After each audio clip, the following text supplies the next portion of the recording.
میرے مصطفیٰ کریم علیہ الصلوۃ والسلام نے ارشاد فرمایا، امام راضی نے اس کو نقل کیا ہے، حضور نے سمجھانے کے لیے مثال کریں، فرمایا ایک شخص ایسا ہے جس نے 500 سال، کتنے سال؟ آپ تو ایسے خاموش و پتہ نہیں کیا ہونے لگے، کتنے سال ہیں؟ 500 سال مقبول عبادت کی، جس کی رب کی طرف سے سند دی میں نے تیری عبادت قبول کر لی ہے۔ معمولی بات ہے، 500 سال امام راضی لکھتے ہیں حضور علیہ السلام فرمایا بندے نے 500 سال مقبول عبادت کی، محشر کے میدان ہوگا، رب فرمائے جا میں نے تجھے اپنے فضل سے بخش دیا، وہ کھڑا ہو جائے مالک اپنے فضل سے کیوں؟ میں نے تو 500 سال مقبول عبادت کی ہے، پھر اپنے فضل سے کیوں؟ میری 500 سال کی عبادت کہاں گئی؟ وہ کہاں پر ہے؟ مالک فرمائے گا اچھا ملائکہ اس کو میزان پر لے آؤ، اس کی الٹی آنکھ نکالو ڈیلا۔ امام راضی نے لکھے حضور علیہ السلام فرمایا الٹی آنکھ نکالی جائے گی، ترازو کے ایک پلڑے میں الٹی آنکھ کا ڈیلا رکھا جائے گا، میرے بھائی دوسری آنکھ میں پلڑے میں 500 سال کی عبادت، آنکھ والا پلڑا بھاری بن جائے گا۔ رب فرمائے کہ بس 500 سال کی ہے، یہ تو میری ایک نعمت کا بھی شکر ادا نہیں کیا تو نے، ایک نعمت کا بھی شکرانہ ادا نہیں کیا، اور بقایا نعمتوں کی بات کہاں پر؟ بقایا کے معاملات کے فرمایا فرشتوں اس سے میری نعمت میں شکر ادا نہیں کیا، اس کو جہنم میں لے جاؤ، گھسیٹ کر اس کو جہنم تک لے جایا جا رہا ہوگا۔ آقا کریم علیہ الصلوۃ والسلام نے ارشاد فرمایا وہ استغفار پڑھے گا،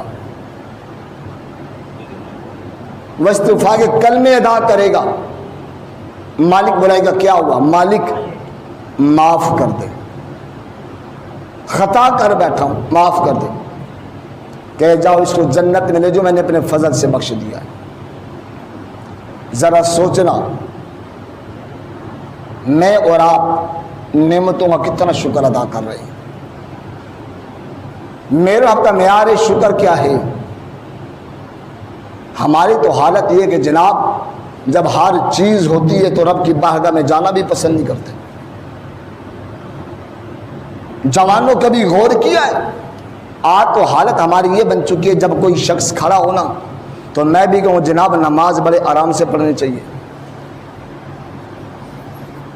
4 بندے مجھے بھی دیکھ رہے ہیں، لباس مجھے اچھا پہن لینا چاہیے، انداز مجھے اپنا لینا چاہیے، کیونکہ احباب جو مجھے دیکھ رہے ہیں، یار کبھی تنہائی بھی پاک کی ہے اپنی؟ جوانوں زہر تو جوانی میں اس لیے صاف کر لیتے ہو، دیکھنے والا کیا کہے گا؟ کبھی تنہائی کے بارے میں بھی سوچا کہ میری تنہائیاں پاکیزہ بھی ہیں کہ نہیں؟ جب میں اکیلا ہوتا ہوں پھر میرا حال کیا ہوتا ہے؟ پھر بھی مالک کا خوف ہے کہ نہیں مجھے؟ تب بھی مالک کو یاد کیا ہے کہ نہیں؟ آج ہماری حال یہ بن چکا، اس کو امام غزالی نے بھی نقل کیا ہے اور دیگر نے بھی نقل کیا اس کو، تو مصطفیٰ کریم علیہ الصلوۃ والسلام نے ارشاد فرمایا بنی اسرائیل کا وقت، یہ حدیث بڑی قابل غور ہے میرے بھائی، جس کو توجہ دینا ذرا غور کرنا کیا ہے۔ میرے مصطفیٰ کریم علیہ الصلوۃ والسلام نے ارشاد فرمایا بنی اسرائیل کا ایک ایسا شخص جس کو خالق لم یزل نے مال و دولت سے خوب نوازا، ہر نعمت دی اس کو، ساری نعمتیں پائی، نعمتیں پانے کے بعد دنیا میں مگن رہا، 24 گھنٹے دنیا کو دیے رکھے۔ آج میرا اور آپ کا حال بھی یہی بنتا جا رہا ہے، ہم ہے کمائی کمائی کمائی کمائی، ہائے دکان، ہائے دفتر، ہائے بیوی بچوں کے لیے روزی، ہائے میرا گھر، میری گاڑی، میرا بنگلہ، میرے دوست، میری عیشی، اس میں گزرتا گیا۔ امام غزالی رحمۃ اللہ تعالی علیہ نقل فرماتے ہیں اس کو، اور کنز الایمان والے میں لسٹ نقل کیا ہے. لگا رہا، آخر ایک وقت آیا مالک کی پکڑ آئی، مالک ناراض ہو گیا، ساری مال و دولت چلی گئی، قرضہ چڑھ گیا، مقروض ہو گیا. جب کہیں کچھ نہ بنی مالک کی چوکھٹ پہ آ گیا. مالک بڑے پاپ کیے میں نے، تو بڑے گناہ کیے، اب بڑا بھوکا ہو گیا ہوں، مالک کرم کر دینا، مالک راضی ہو جانا، دے دینا. اللہ رب العالمین جل و علا نے ملائکہ کو حکم دے اس کو دے دو مال، اس کی جھولی بھر دو. ملائکہ نے عرض مولا یہ تجھ سے ڈر کے نہیں آیا، تیری محبت میں نہیں آیا، بلکہ یہ تو بھوکا ہو گیا دنیا کے مال کے لیے آیا. مالک نے میں جانتا ہوں، مجھے علم ہے مالک یہ دے گا تو پھر دوبارہ بھی نہیں آئے گا. امام غزالی لکھتے ہیں کہ آپ نے رب عزوجل جانے فرمایا کہ میں جانتا ہوں دوبارہ نہیں آئے گا. مال مل گیا، پھر مالک کو بھول گیا، پھر دنیا کے نشے میں گم، پھر میرا مال میرا مال میرا مال لگ گیا. آخر کچھ وقت گزرا، پھر مال ختم، پھر حالت غیر، پھر مالک کی چوکھٹ گئی. ملائکہ مولا یہ تو پھر اسی طرح آیا ہے، دوبارہ بھی نہیں آنا، دے دو. المختصر امام غزالی نے لکھا ہے 70 بار میرے بھائی، کتنی بار آیا ہے؟ 70 بار آیا اور 70 بار توبہ توڑی. 70 بار توبہ کی، مالک اب دے، اب نہیں بل دوں گا، اب تیرا بنوں گا، اور 70 بار توبہ توڑی. آخر دوپہر کا وقت گھر میں بیٹھا، گرمی کے دن ہے. امام غزالی لکھتے ہیں کہ دل میں خیال آتا ہے کہ یار تو کیسا بے وفا ہے، مالک کو چھوڑ کے بیٹھے ہے. جب برا وقت آتا ہے دنیا دار تیرے چھوڑ جاتے ہیں، دوست اپنا رخ بدل لیتے ہیں، اور مالک پھر کرم نوازی کر دیتا ہے، تو پھر مالک سے کیا وعدہ توڑ دیتا ہے. یار جو بار بار کرم کرتا ہے اس سے یاری نہ لگا لو، آج اس کو راضی سچے حالت میں نہ کر لو. بس یہ خیال آیا، جھنجھوڑا ضمیر نے، مصلی بچھایا جو رائج وقت تھکا تھا، جب سجدے میں سر کا مالک راضی ہو جا. آج مال کے لیے نہیں آیا، آج دنیا کی تماع کے لیے نہیں آیا، یا اللہ تجھے راضی کرنے آیا. بڑے پاپ کیے، مالک راضی ہو جا. امام غزالی نے لکھا کہ اس نے آنسو بھائے، رویا. خالق لم یزل نے ملائکہ کو نہ فرشتو، مالک حکم، ذرا دروازہ کھول کے دیکھو آسمان کے میرا بندہ کیا کر رہا ہے. دیکھا سجدے میں سر گڑ گڑا رہا ہے، رو رہا ہے، آنسو بہا رہا ہے. فرشتو آج تو دنیا کے مال کے لیے نہیں آیا نا، اب تو بھوکا ہو کے نہیں آیا نا، دیکھ لو کیا کرو، استغفار کریں. مالک پہلے بھوکا ہو کے آتا تھا مال دیتا تھا، اب کیا دے گا؟ پہلے آتا تھا مال کے لیے تو مال دیتا، اب کیا دے گا؟ اب تو تیری رضا میں آیا، تیری محبت میں آیا. امام غزالی نے لکھے ہے کہ حضور علیہ السلام نے ارشاد فرمایا کہ رب کائنات کا فرشتوں گواہ بن جاؤ، میں نے بغیر حساب و کتاب اس کو جنت عطا فرما دی. ایک بار مالک کی بارگاہ میں آیا اور رب نے بغیر حساب کے جنت عطا فرما دی. کبھی ہم نے تنہائی میں مالک کی محبت میں بھی کوئی آنسو بہایا ہے؟ یا میرے اور آپ کو بنی اسرائیل والا حال ہے کہ جب اولاد بیمار ہو، خود بیمار ہو تو مالک کی چوکھٹ پہ آ جانا، جب جناب والا تنگی آ جائے رزق میں مالک کی چوکھٹ پہ آ جانا، جب مصائب میں گرفتار ہو مالک کی چوکھٹ میں آ جانا، اور جب خوشحالی ہو تو مالک کو بھول جانا. پھر مالک سے رشتہ ٹوٹ جائے. آج ہر شخص پریشان حال نظر آتا ہے، ہر شخص تنگ دست نظر آتا ہے، بے اولاد ہے، دعا کرتا مالک اولاد دے. مالک نے تو اولاد کا اعلان کیا قرآن پاک میں، جناب نوح علیہ نبی علیہ الصلوۃ والسلام کی قوم کا حال نہیں پڑھا قرآن میں؟ نوح علیہ الصلوۃ والسلام کی قوم کے اوپر فاقہ آ گیا، قحط سالی آ گئی، قحط پڑ گیا، بارشیں نہیں ہو رہی۔ قوم نوح علیہ نبی صلی اللہ علیہ وسلم کی بارگاہ میں حاضر ہے، یا نبی اللہ قحط ہے، بارشیں نہیں ہو رہی۔ رب کائنات کی بارگاہ میں دعا کرو کہ اللہ بارش دے دے، مالک کرم کر دے، رحمت دے دے۔ رب کائنات کی بارگاہ میں دعا کے دیکھا، حضرت نوح علیہ نبی صلی اللہ علیہ وسلم نے اعلان کیا۔ قرآن میں رب نے اس الفاظ کو نقل کیا ہے، فَقُلْتُ اسْتَغْفِرُوا رَبَّكُمْ إِنَّهُ كَانَ غَفَّارًا۔ کہ اے میری قوم، تم بارش چاہتے ہو، قحط سے نجات چاہتے ہو، تو پھر ایک کام کرو، فَقُلْتُ اسْتَغْفِرُوا رَبَّكُمْ، اپنے رب کی بارگاہ میں استغفار کرو، اپنی رب کی بارگاہ میں توبہ کرو۔ إِنَّهُ كَانَ غَفَّارًا يُرْسِلِ السَّمَاءَ عَلَيْكُمْ مِدْرَارًا۔ اور جب تم استغفار کرو گے، رب کہتا ہے میں کیا کروں گا؟ تم توبہ کرو گے، میری طرف رجوع کرو گے، میں بدلے میں کیا کروں گا؟ فما یرسل السماء علیکم مدرارا، میں آسمان سے رحمت والی بارش نازل فرما دوں گا۔ لیکن شرط کیا ہے؟ کہ تم جناب رات کو فیس بک یوز کرو گے تب، تم رات کو جناب تنہائیاں ناپاک اور بے حیائی میں گزارو گے تب، تنہائی میں عجیب و غریب چیزیں دیکھی جائیں گی تب، کہ نہیں، فَقُلْتُ اسْتَغْفِرُوا، استغفار کرو گے تب تمہیں بارشیں دوں گا، اور پھر خالی بارش نہیں دوں گا، وَيُمْدِدْكُمْ بِأَمْوَالٍ، تم استغفار کرو تمہیں مال بھی عطا کر دوں گا۔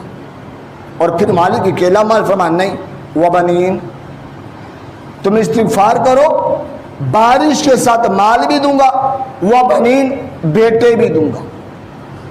جو یہ چاہے کہ مجھے چیزیں ملیں، شرط رب نے رکھے وہ کرے استغفار، اور جب استغفار کرے گا تب میں چیزیں دوں گا۔ آج سب سے زیادہ ہمارا رشتہ رب سے ٹوٹا ہوا ہے۔ ہمیں یاد ہے سلاف کا طریقہ کیا ہوتا تھا۔ میرے حضرت صاحب پیر و مرشد آپ فرماتے ہیں کہ سب سے زیادہ انسان کو حاجت اس وقت ضرورت کیا ہے؟ فرماتے ہیں کہ ضرورت ہے کہ انسان مراقبہ کرے۔ وہ کہا کرتے ہیں کہ ضروری ہے کہ روزانہ آدھا گھنٹہ مراقبہ ہو، اور مراقبہ ہو کس کا؟ مراقبہ یہ کہ ایک طرف تم نے پوری دنیا اور ما فیہا رکھی ہو، پوری دنیا اور ما فیہا، دنیا میں جو کچھ بھی ہے سارا رکھو، اور دوسرے خانے میں تمہیں لفظ اللہ ایک لفظ اللہ، اور تم جب مراقبہ کرو تو پوری دنیا ما فیہا کو لو، تو یہ کچھ بھی نہیں ہے، یہ تو صفر کی حیثیت میں بھی نہیں ہے یار، یہ تو کچھ بھی نہیں ہے، لیکن اللہ سب کچھ ہے۔ اللہ مالک ہے، وہ ساری کائنات کا مالک ہے، ہر شے کا اختیار اس کے پاس ہے۔ فرماتے ہیں کہ تم روزانہ یہ مراقبہ کرو کہ تاکہ تم دنیا سے بے نیاز ہو جاؤ، دنیا سے تمہاری تمام ختم ہو جائے اور تم مالک کے ساتھ جڑ جاؤ۔ آج ضرورت اس عمر کی ہے کہ ہر مصائب سے نکلنے کا، ہر معاملے سے نکلنے کا حل یہ ہے کہ ہماری تنہائی پاک ہو۔ وہ پاک کیسے ہوگی کہ ہم مراقبہ کریں، ہم استغفار کی کثرت کریں۔ اگر وہ پاک طیب نبی علیہ الصلوۃ والسلام 100 بار روزانہ کرتا ہے تو مجھے اور آپ کو کتنا کرنا چاہیے؟ آج جو ہر لمحے نئی خبر جو ملتی ہے نا، سوشل میڈیا بھی یہی گیت گا رہا ہے، الیکٹرانکس میڈیا بھی یہی گیت گاتا ہے، پرنٹ میڈیا بھی یہی گیت گا رہے ہیں، جناب فلاں بچی تھی، فلاں بچہ تھا، فلاں معاملہ تھا۔ یہ آخر اس کا کون ذمہ دار ہے؟ آخر یہ برائی جنم کیسے لے رہی ہے؟ اس کے پیچھے سبب کیا ہے؟ حالات کیا ہے اس سے نجات کا سبب کیا ہے؟ کہ جناب فقط اتنی بات کر دینے سے کہ چوک میں لٹکایا جائے برائی ختم ہو جائے گی؟ کیسے ختم ہوگی بھائی؟ یہ تب تک ختم نہیں ہوگی جب تک جوان کی تنہائی پاک نہیں ہوگی. اور یہ تنہائی پاک کیسی ہوگی؟ یہ سوچ نظر پاک کیسی ہوگی؟ یہ نظر پاک تب ہوگی کہ جب وہ کہے کہ دنیا تو کچھ بھی نہیں ہے اور اس کا معافیہ بھی کچھ نہیں ہے. اگر کوئی ہے تو فقط اللہ کی ذات ہی ہے. جو بار بار کہے کوئی شے نہیں ہے، میں کسی کو دیکھنا نہیں چاہتا، کسی کی چاہت میرے سینے میں نہیں ہے. اگر میں چاہتا ہوں تو مالک کو چاہتا ہوں. جب تعلق مالک سے جڑے گا نا تب وہ پاک ہوگا، تب برائی سے نجات ملے گی، تب بیٹوں کی عزت محفوظ ہوگی. آج گورنمنٹ سطح ہو یا بڑے بڑے مافیا بن چکے ہوں، آج سب کی بات ہے کہ بس دنیا ہو اور دنیا میں جو معاملات ہو جائیں. ان کو نہ یہ پتہ جناب کلمے 6 پڑھنے کیسے ہیں، نہ یہ پتہ نماز میں دعائے قنوت ہے تو پڑھنی کیسے ہے. میں نماز میں کھڑا ہوں، میں رب سے کیا کہہ رہا ہوں، بات رب کے ساتھ کیا کر رہا ہوں. آج جو کہتے ہیں میرے بڑی بڑی پی ایچ ڈیاں کی ہیں، بڑے بڑے ہم آفیسر بن گئے، ہم کھرناٹ بن چکے. اب میرا ایک فون یہ کر لیتا ہے، کبھی اس سے پوچھا جناب تو بڑی شے ہے بتا تو صحیح سبحانک اللہم و بحمدی مالک کو کیا کہا تھا، وتبارک اسم کیا کہہ رہا تھا، وتعالی جدو کیا کہہ رہا تھا، ولا الہ غیر کیا کہتا تھا. اس کا سر جھک جائے گا. صاحب سب اتنا دین سے تعلق تھا، یہی کلمے کا معیار تھا تیرا، یہی سوچ تھی. اور تو کہتا ہے جناب میں برائی کو مٹا کے رکھ دوں گا. جناب برائی مٹے گی تب جب تک یہ عقل صاف نہیں ہوتی برائی نہیں مٹتی. اس کو طیب کرنے کی ضرورت ہے، طہارت کی ضرورت ہے، اس کو غسل دینے کی ضرورت ہے. اور یہ غسل باتوں سے نہیں ہوگا، یہ غسل استغفار کے ذریعے سے ہوگا. اس کو استغفار کے پانی سے دھونا پڑے گا، اس کو استغفار کا پانی ڈالنا پڑے گا. اور جب استغفار کا پانی خوب لگ جائے گا اور اس کے زنگ کو دھو دے گا تب جناب ہمیں بیٹی چھپانے کی بھی حاجت نہیں ہوگی. پھر خود ہی بیٹی محفوظ ہو جائے گی. پھر گزرنے والا کہے گا جناب یہ تو میری بیٹی ہے، میں نظر کیوں اٹھاؤں. صاحبوں کیا پہلے یہ حالات نہیں تھے؟ کیا تاریخ گواہ نہیں ہے؟ جناب گھر کے تو دروازہ بھی نہیں ہوا کرتا تھا، بغیر دروازے کے گھر ہوتا تھا، لیکن ہر شے سکون کی نیند سوتا تھا. اس کو ڈر نہیں ہوتا تھا میرے گھر سے مال چوری ہوگا، میری آج مستورات کی عزت پامال ہو سکتی ہے، آج یہ معاملات ہو سکتے. بے فکر ہوتا سوتا کیوں تھا؟ وہ جانتا تھا تعلق مالک کے ساتھ جو ہے، ذمہ داری مالک کو جو سونپ دی ہے، محافظ مالک جو بن گئے ہے. اب کوئی چور ڈاکو نہیں آئے گا، اب بے غیرت نظر ڈالنے والا نہیں آئے گا. بغیر دروازے کے سکون ہوتا تھا، اب تو کئی دروازے بھی ہیں اور جناب پھر تالے بھی لگائے جاتے ہیں اور پھر بھی عزت محفوظ نہیں، مال محفوظ نہیں. کیوں جناب؟ عقل جو ناپاک ہو چکی تھی. کیا اس کو پاکی کا بھی درس دیا؟ یہ تو درس دیا گیا ہے جناب چوک میں لٹکایا جائے. ہم کہتے ہیں سزا وہ دو جو اسلام کے اندر رکھی گئی ہے. اور کئی سر پھرے وہ بھی ہیں جی اسلام کی سزا تو ناکافی ہے. میں کہ پتر جی پڑھا کب تھا اسلام کو؟ تجھے پتا کیا اسلام کی سزا ہے کیا؟ اگر خبر ہوتی تو چوک میں لٹکانا تو کہتا یہ کم ہے وہ اعلیٰ ہے. پھر تو اسلام کی سزا دے کے کہاں بچاتا؟ اسلام ہی کی سزا ہے جو لوگوں کو تائب کرتی ہے. آج سبب کیا ہے عرب کے اندر؟